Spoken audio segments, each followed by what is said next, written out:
Hello बच्चों। जो भी बच्चे बोर्ड के एग्ज़ाम की तैयारी कर रहे हैं क्लास 10th की, उनके लिए मैं साइंस के लिए एक छोटा सा वीडियो लाई हूँ जिसमें आपको ये बताऊँगी कौन कौन सा टॉपिक इम्पॉर्टेंट है और आप उसको कैसे जल्दी से क्लियर कर सकते हो। ठीक है, तो उसमें आता है चैप्टर फर्स्ट। ये भी इम्पॉर्टेंट चैप्टर है, केमिस्ट्री का पार्ट है, केमिकल रिएक्शन एंड इक्वेशन। चलिए हम आपके एनसीईआरटी बुक के अकॉर्डिंग ही चलते हैं। केमिकल रिएक्शन में आपको क्या क्या इंपॉर्टेंट है वो बताते हैं। देखिए, सबसे इम्पॉर्टेंट है, आपको ये डायग्राम दिख रहा होगा। यहाँ पे डायग्राम में जिंक ग्रेन्यूल्स डाला गया है और साथ में सल्फ्यूरिक एसिड लिया गया, डाइल्यूट सल्फ्यूरिक एसिड। डाइल्यूट का मतलब water plus sulphuric acid. Concentrated means होता है जिसमें पानी का मिक्सचर बहुत कम होता है।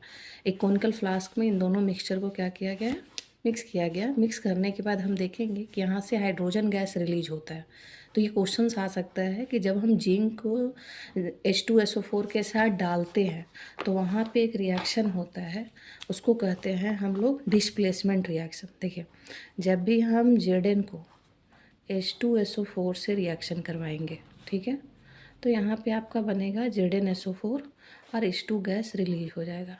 कंसेप्ट समझ में आ रहा है?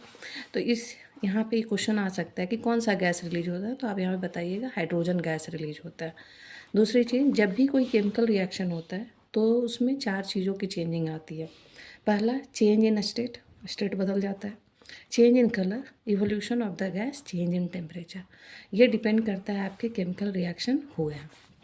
अब आइए, दूसरा क्वेश्चन यहाँ पे आ सकता है 2 मार्क्स में कि डिफाइन द केमिकल इक्वेशन।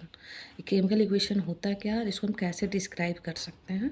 तो देखिए, the description of the chemical reaction when sentence from quite long we written in the short term. हम किसी भी केमिकल रिएक्शन को सिंपल वे में अगर लिख देते हैं उसी को वर्ड इक्वेशन कहा जाता है। जैसे एग्जांपल देखिए, यहाँ पे मैग्नीशियम को हम रिएक्ट करवा रहे हैं ऑक्सीजन के साथ, तो क्या बन गया, magnesium oxide. Magnesium highly reactive metal होता है, इसको जैसे ही आप एयर में लाइएगा वो रिएक्ट कर जाता है। तो यहाँ पे इस इक्वेशन को हम एक वर्ड इक्वेशन में दिखाते हैं, this is called chemical equation. Clear है? यहाँ पे 2 चीज़ें और याद रखिएगा, reactant side left hand side होता है और प्लस बिटवीन देम, बीच में प्लस का साइन लगाते हैं 2 एटम्स के बीच में।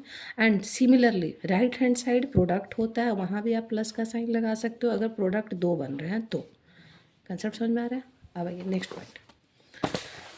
अब आते हैं, right the chemical equation. Chemical equation को लिखा कैसे जाता है, तो हम बहुत बड़े वर्ड इक्वेशन को अगर हम सिंबॉलिक फॉर्म में लिख देते हैं।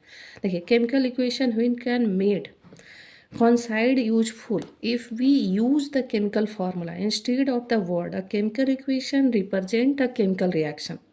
जैसे एग्जाम्पल, Mg